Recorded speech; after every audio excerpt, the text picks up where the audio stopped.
नमस्कार, मैं उदय कुमार और मैं पंकज कुमार। आप सभी का स्वागत करता हूं बेहद विशेष कार्यक्रम भृगु ज्ञान बाय पांजलीला में। दर्शकों, आपसे किए वायदे के मुताबिक आज हम बात करने जा रहे हैं अवसाद की, डिप्रेशन की। पंकज जी, डिप्रेशन की समस्या अब काफी आम हो चुकी है।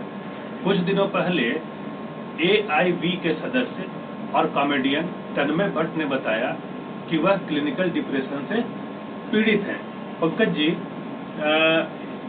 पहले भी कई लोग इसके बारे में चर्चा कर चुके हैं। जी हाँ, इससे पहले भी आप देखेंगे कि कल मतलब 16 सितंबर की बात मैं कह रहा हूँ, दीपिका पादुकोण दिल्ली आई थी और वो एक पूरा कैंपेन भी चला रही हैं।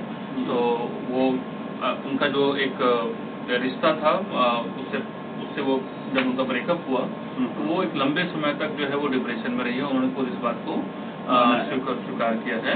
तो चाहे इससे पहले दीपिका पादुकोण की बात करें, चाहे अनुष्का शर्मा की बात करें, शाहरुख खान, करण जौहर, ऋतिक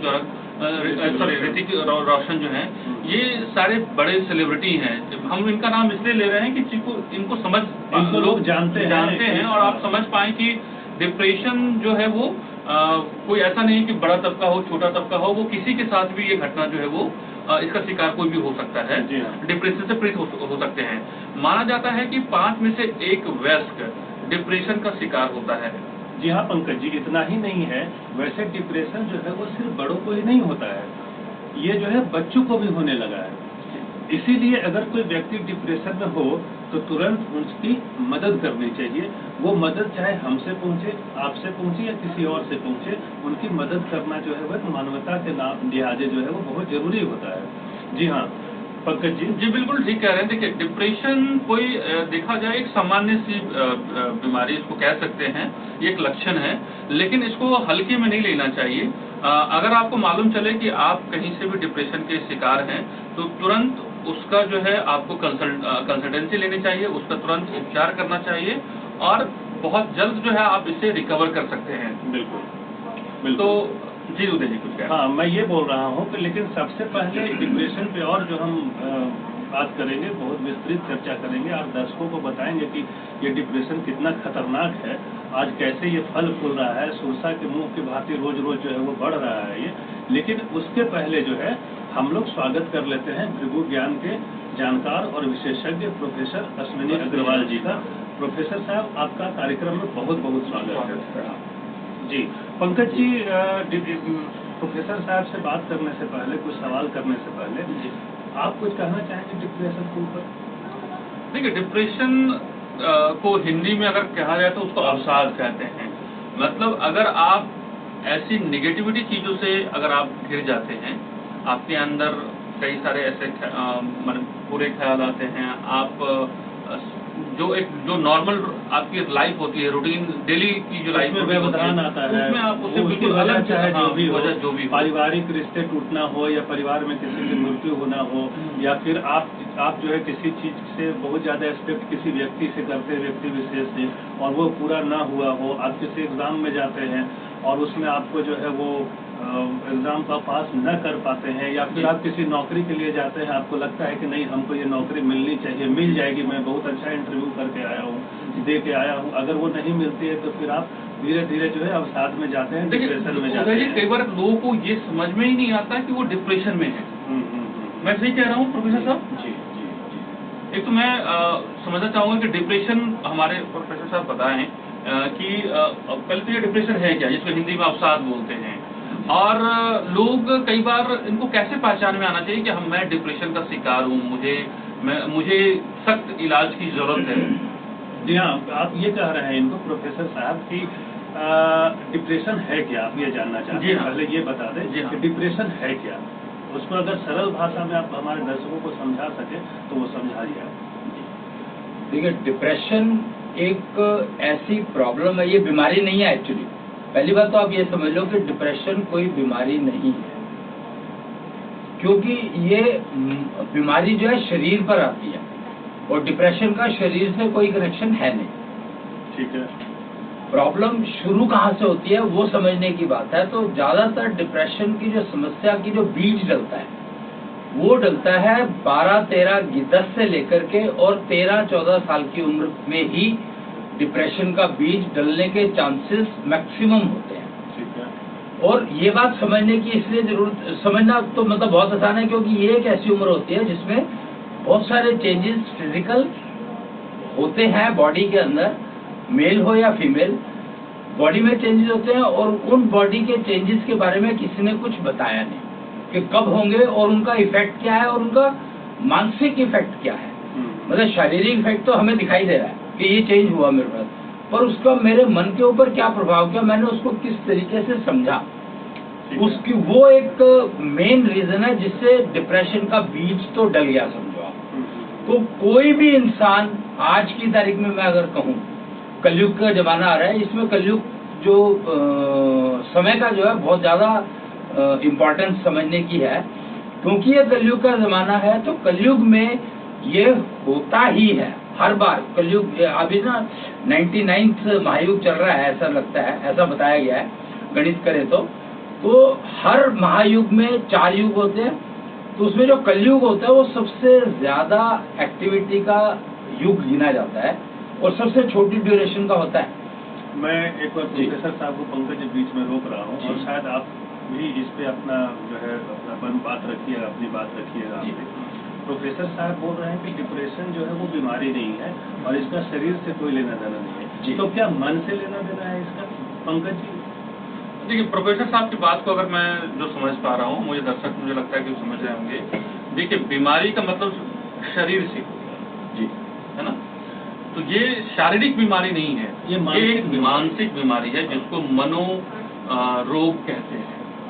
नहीं, इसमें एक्चुअली अभी क्योंकि हमने सिर्फ 2 ही शब्द सुने हैं, शारीरिक बीमारी और मानसिक बीमारी, तो इसलिए नेचुरली हमारे पास जब हमने एक आगे शरीर से रिलेटेड नहीं है तो इसलिए बीमारी नहीं है, तो मनोरोग में जाएगी क्योंकि हमने 2 ही शब्द सुने हैं। लेकिन ये एक्चुअली 4 शब्द हैं। आपकी जो प्रॉब्लम्स हैं वो 4 हिस्सों, 4 उसमें डिवाइड की गई है। एक शारीरिक रोग, एक मानसिक रोग, एक आत्मिक रोग और एक आध्यात्मिक रोग। 4 हो गए और एक 5वां एक और है जिसको के ऊर्जा कहते हैं। वही कहते हैं ना कि मेरे अंदर ना काम करने की शक्ति नहीं रही। क्यों नहीं रही? क्योंकि मेरी ऊर्जा जो है खत्म हो गई, ऊर्जा छिन्न। तो ऊर्जा जो है वो एक बहुत इंपॉर्टेंट पैरामीटर है, पर उसको 5वां दिया गया। वो कहते हैं ना कि 5 उंगलियां हैं, पर उंगलियां 5 नहीं है, उंगलियां 4 ही हैं। कभी सोचा आपने कि उंगलियां जो है कहा जाता है तो इसको अंगूठा क्यों कहा जाता है? अच्छा, बड़ी सिंपल सी बात है कि 4 उंगलियां हैं, 5 उंगलियां नहीं है। ये गलत स्टेटमेंट है कि हम कह रहे हैं 5 उंगलियां। 4 उंगलियां हैं और 5वां अंगूठा है। तो इसी तरह से 4 जो है वो शारीरिक रोग, मानसिक रोग, फिर आत्मिक रोग, आध्यात्मिक रोग, ठीक है, ये 4 हैं। ये चारों उंगलियों को रिप्रेजेंट कर रहे हैं और 5वां अंगूठा जो है वो ऊर्जा है, क्योंकि उसके बिना बाकी सब चीजें बेकार है। आपका शरीर बेकार है, आपका मन बेकार है, ऊर्जा के बिना तो सब कुछ बेकार है। जी जी। अच्छा, ऊर्जा जनरेट हो रही है आपके अंदर में, ये तो पता ही है, क्योंकि ऊर्जा आपके अंदर है तभी तो आप कुछ काम कर पा रहे हैं। इवन शब्द जो बोल रहे हो उसके लिए भी ऊर्जा चाहिए आपको। तो ऊर्जा जो जनरेट हो रही है वो सब में हो रही है। समस्या कहाँ है? समस्या ये है कि वो जो ऊर्जा जनरेट हो रही है और जो यूज हो रही है उसमें गैप आ जाता है। आप समझे मैं क्या कह रहा हूँ? उसमें जब गैप आ जाएगा, जितनी ऊर्जा आपकी जनरेट हो रही है, मान लो बैटरी जो है वो आपको 1 किलो पावर देती है और आप उसमें से यूज अगर 10 ग्राम कर रहे हैं तो नेचुरल सी बात है बाकी जो 990 ग्राम ऊर्जा बची जनरेट तो हो गई वो, अब उसका क्या करोगे आप? वो तो आपको नुकसान करेगी ना। वो डिप्रेशन है बस। ठीक है। नहीं, आपने जो है वो बहुत टेक्निकल मुझे लगता है। अच्छा जी। वो चले गए कि ऊर्जा को वो कैसे आइडेंटिफाई करेंगे कि हमने 10% यूज किया नहीं किया। एक सिंपल भाषा, जैसे मैं एक आम इंसान जी, मेरे इसको मैं कैसे समझूंगा? मैंने ऊर्जा का क्षय होना, हर व्यक्ति का लेवल अलग अलग होता है। मैं अगर सही समझ रहा हूँ जी, ठीक है, मैं अलग लेवल का ऊर्जा जनरेट कर रहा हूँ, अलग एक ऊर्जा मैं कर रहा हूँ जी। लेकिन एक आम दर्शक ये कैसे समझे? मैं सपोज दैट कि कोई है, मैं कैसे आइडेंटिफाई कर पाऊंगा, मैं कैसे चिन्हित कर पाऊंगा कि ये व्यक्ति डिप्रेशन का शिकार है, अवसाद का शिकार है? या अगर मैं इससे पीड़ित हूँ तो मैं कैसे समझ पाऊंगा कि मैं अवसाद का शिकार हूँ, डिप्रेशन का शिकार हूँ। क्योंकि होता ये है कि लोग समझ ही नहीं पाते हैं कि मुझे डिप्रेशन है। कई बार लोग बहुत जल्दी गुस्सा हो जाते हैं, चिढ़ा जाते हैं। कई बार आप देखेंगे वो अकेले रहना पसंद करते हैं। कई बार लोग बहुत अच्छा बात कर रहे होते हैं और एक देखेंगे कि अचानक उनके बिहेवियर चेंज हो गए और वो अकेला रहना पसंद करते हैं। तो क्या मैं यही जानना चाहता हूँ जी का सवाल का सीधा मतलब ये है कि जो लोग डिप्रेशन में होते हैं उन्हें वास्तविकता में पता ही नहीं होता कि वो डिप्रेशन में हैं। जी, इसलिए पंकज जी का सवाल जो है वो और अहम हो जाता है। और इस पे आप जो है सरल भाषा में आम लोगों के लिए बताइए कि वो कैसे इस चीज को समझे। पंकज जी यही है। हाँ बिल्कुल। और इसको देखिए ऐसा है कि इसमें मैंने जैसे भी कहा था कि 10 से लेकर के और 13-14 साल की उम्र, एक्चुअली 9 साल के बाद इसमें भी फर्क लड़कियों और लड़कों में फर्क रहता है। लड़कियों की जो उम्र है वो 9 से लेकर 13 साल तक की और लड़कों की उम्र 11 से लेकर के 15 साल तक। ये जो पीरियड है इसमें बीज जो है डिप्रेशन का डल जाता है हर इंसान में। आप ये मान के लो कि अभी जो कलयुग का जो माहौल है, कलयुग के जो समय में ये पैरामीटर समझो मैंडेटरी है कि ये बीज आपके अंदर आ ही जाएगा, आप चाहे कुछ भी कर लो। क्यों? क्योंकि हमें वो समय जो चीज दे रहा है उसको हमें समझ करके और उसको उस जानकारी को समझ कर, अगर ये बात हम आज समझ लेते हैं कि हाँ यार ये तो मेरे अंदर आएगा ही आएगा बीज को, अब मेरे को ये समझना है कि ये बीज का प्रभाव क्या पड़ेगा मेरे पर। और खाली अगर ये बीज पड़ा रहे, वो कहते हैं ना कि अगर बीज पड़ा और वो पौधा नहीं बना है, अंकुर नहीं फूटा है उसके अंदर, तो वो बीज बेकार है।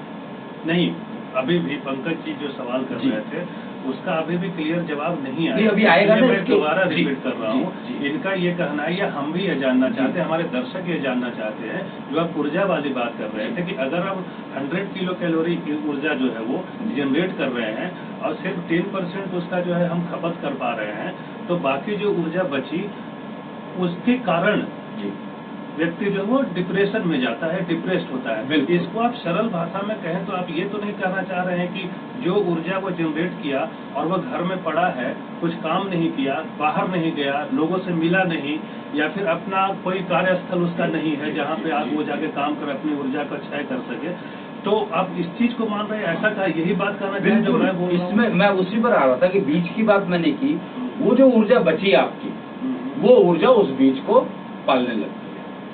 वो तो पालना रोकना है उसका, हमारे को करना है डिप्रेशन से समझने के बाद। जैसे जैसे वो ऊर्जा बीज को पालना शुरू करेगी तो आपके अंदर सबसे पहला सिम्टम आएगा, आपको अननेसेसरी थकान होने लगेगी। इवन काम करने से जो थकान होती है और बोलने से ही थकान होने लगेगी। मतलब धीरे धीरे ऐसा हो जाता है कि मैं काम कर रहा हूँ, पहले 8 घंटे काम कर पाता था और वो 8 घंटे से 7.5 घंटे रहा। बहुत धीरे धीरे होता है ये, क्योंकि अंदर का मामला है। तो वो ऊर्जा जो है उस बीज बहुत स्ट्रांग है, टूटना नहीं चाहिए। अगर बीज में अंकुर ना फूटे तो सबसे सर्वोत्तम स्थिति वही है कि मतलब आपको डिप्रेशन आएगा ही नहीं। और वो ऊर्जा, क्योंकि आपकी जो ऊर्जा बच रही है वो ऊर्जा बार बार उस बीज को जाकर के फोड़ने का कोशिश करती है। तो वो जब बीज अगर फूट गया तो समझो आपको डिप्रेशन शुरू हो गया। और उसका लक्षण ये है कि आपकी थकान, जो आप 8 घंटे एफिशिएंसी थी, वो आपकी 7 घंटे और 50 मिनट रह जाएगी। पहले आप नोट कर ही नहीं पाओगे, आपको समझ ही नहीं आएगा। ठीक है, मतलब आप ये कह रहे हैं कि आपके व्यवहार में कुछ न कुछ बदलाव आपको नोटिस करो। आप अगर कोशिश करोगे तो आपको दूसरे बता भी देंगे वो, क्योंकि व्यवहार जो है, मेरा व्यवहार में कुछ चेंज हुआ है, वो सामने वाले जल्दी पकड़ते हैं। अगर वो लंबे समय तक कंसिस्टेंटली इस तरह के व्यवहार में बदलाव रहता है तो आपको समझना चाहिए कि कुछ दिक्कत है हमारे। आपको तुरंत, मैं तो ये कहता हूँ बल्कि कि अगर आप थोड़ा सा भी ध्यान देंगे तो जो 8 घंटे से 7 घंटे 50 मिनट हुआ है, जैसे ही वो 7.5 घंटे तक पहुंचेगा तो आपको तुरंत पता लग जाएगा कि आप डिप्रेशन की तरफ जा रहे हैं। पंकज जी, क्या वो व्यवहार जो है वो ये हो सकता है जैसे शांत रहना, डेली लाइफ की किसी भी एक्टिविटी में रुचि न लेना, दोस्त, फैमिली या सोसाइटी से भी कट जाना, क्या यही सब लक्षण है डिप्रेशन? बिल्कुल। ये आप इसको बड़े सिंपल, क्योंकि मेरा जो एफिशिएंसी थी, पहले मैंने 8 घंटे काम करता था और मैं तकरीबन ठीक रहता था, और अब जो है वही काम है, सब कुछ वही है, मैंने कुछ नहीं बदला और मैं 7.5 घंटे में थक जाता हूँ। तो नेचुरल सी बात है, मैं कटना चाहूंगा कि मैं अपनी एनर्जी को रिप्लेनिश करूँ। मैं नहीं चाहता कि मेरे बारे में लोगों को पता लगे, मेरे काम करने वाले साथियों को पता लगे कि मेरे को आधा घंटा मेरी एफिशिएंसी कम हो गई है, मतलब मैं पुअर हो गया हूँ अपने काम में, तो मेरे को नेचुरली मेरी इनकम जो वो है क्या कहते हैं उसको इंक्रीमेंट है, उस पर डायरेक्ट इफेक्ट आएगा। तो उसको मैं रोकने के लिए या कि लोगों को पता ना लग जाए, वो अपने अंदर दबा लेता हूँ, वो डिप्रेशन है। ठीक है, प्रोफेसर अग्रवाल जैसा कह रहे हैं, जैसा अभी उन्होंने जवाब भी दिया कि अगर आप कई सारे खुद भी आप छोटी छोटी बातों को आप नजरअंदाज नहीं करेंगे, आप देखेंगे कि छोटे छोटे बदलाव अगर आपके अंदर हो रहे हैं तो आपको उसको बहुत नोटिस करना है, खुद भी नोटिस करना है, या अगर दूसरा अगर नोटिस कर रहे हैं बता रहे हैं कि आजकल क्या हो गया तेरे को, मतलब एक स्टेटमेंट आती है ना, अरे आजकल तेरे क्या हो गया, अब बात नहीं करता तो या मतलब कुछ भी चेंज अगर कह रहे हैं तो इसका मतलब आपको समझना है कि आप किसी ऐसी जगह पर जा रहे हैं। हाँ, मतलब कि आप जो है वो मुख्य धारा से थोड़ा सा हटने की शुरू हो गए हैं आप। तो आपको इसको नोटिस, इसको देखना है, उसमें आपको रिएक्ट नहीं करना है कि अरे तुम कैसी बातें कर रहे हो, आपको पलट के रिएक्ट नहीं करना, समझ के सोचना है, जी चिंतन करना है उसको। क्योंकि वो बात जब एक ने कही है तो आई एम 100% श्योर, मतलब गारंटी है इस बात की कि वही बात आपको घर में भी सुनने को मिल जाएगी। क्योंकि प्रॉब्लम आप मेरे में आई है तो मेरे को प्रॉब्लम, तो मेरा बिहेवियर सबके साथ बदलेगा ना। तो ये बात कई जगह अगर लोग 2 से ज्यादा लोग कह रहे हैं तो इसका मतलब ये समझना कि कुछ दिक्कत आ रही है। अच्छा ठीक है, प्रोफेसर साहब आपने जो बात की वो मुझे लगता है कि लोग समझ रहे होंगे। तो ऐसी स्थिति में मुझे लगता है कि जो व्यक्ति जो इसका शिकार है, मैं वही कहूँगा जो इससे पीड़ित है, मुझे लगता है उसको समझने के साथ साथ जो व्यक्ति आपसे जुड़ा हुआ है, जो आपको नोटिस कर रहा है, जो आपको पिन कर रहा है, मतलब आपको इंगित कर रहा है, वो उसको भी समझने की, जो उनको भी एजुकेट होने की जरूरत है कि इस तरह के व्यक्ति के साथ, इस तरह के पीड़ित के साथ मुझे कैसे व्यवहार करना है। परिवार को भी बहुत ज्यादा सतर्क होकर के बहुत सिंसियरली कहें, या फिर बहुत उनको समझ बूझ से काम लेने की जरूरत होगी, ताकि ये मसला और बिगड़े नहीं बल्कि उनको संभाला जा सके। जी, ये बहुत इम्पोर्टेंट है कि जो सामने वाला है वो ज्यादा अच्छे से देख सकता है मेरे बिहेवियर को। हम ये कहते हैं, हमने मतलब जब से भृगुदान पे हमने काम शुरू किया तो थोड़ा चीजें समझ में आई, तो हम ये कहते हैं कि आपको वो दोस्त, कबीर ने भी कहा है कि मित्र वो होना चाहिए जो आपकी गलतियों को बताए। अगर आप कबीर के दोहे सुनेंगे तो उसमें बिल्कुल कहा है, सही मित्र वही है जो आपकी गलतियों को आपको बताए। तो आपको सही मित्र बनना है, उसका सही मित्र बनना है, उसको सिर्फ इम्प्रेस मतलब एनफोर्स नहीं करना है, उसको कहना भाई आजकल आपके जो वो है ना, थोड़ा लगता है प्रॉब्लम आ रही है कुछ, तो आप थोड़ा ध्यान रखो। तो इतनी सी बात तो कहनी है, उसको ये नहीं कहना कि तू ये गलत कर रहा है, तू ये गलत कर रहा है, तू ये गलत कर रहा है, कुछ कहने की जरूरत नहीं, क्योंकि वो गलत कर ही नहीं रहा उस समय में। अभी जब 8 घंटे से 7.5 घंटे तक आपकी, मतलब जबकि आपकी, मैं ये अगर गणित के हिसाब से चलूं तो जब तक वो वैल्यू 6 घंटे से नीचे नहीं आ जाती तब तक डिप्रेशन के लक्षण आपको दिखाई नहीं देंगे। डिप्रेशन है नहीं, अभी आप डिप्रेशन में गए नहीं हो, लेकिन 7.5 घंटे जब 8 से 7.5 पे पहुंचे तो आपको पता लग जाएगा कि आप उस दिशा में चल पड़े हो। तो आपको रोक सकते हो आप अपने आप को 1 मिनट में, मतलब कोई ज्यादा प्रॉब्लम ही नहीं है, क्योंकि आप समझ में ये बात आ रही है आपकी और प्रोफेसर साहब की बात से कि अगर कोई व्यक्ति है उसमें इस तरह के कोई भी लक्षण लगते हैं कि ये धीरे धीरे डिप्रेशन में जा रहा है, अवसाद में जा रहा है, डिप्रेस्ड हो रहा है, तो वो चाहे दोस्त हो, घर के पारिवारिक सदस्य हो, नाते रिश्तेदार हो, कोई भी हो, तो उनको बताना चाहिए कि आपके व्यवहार में बदलाव आ रहा है, आपको जो है इस पर ध्यान देने की जरूरत है।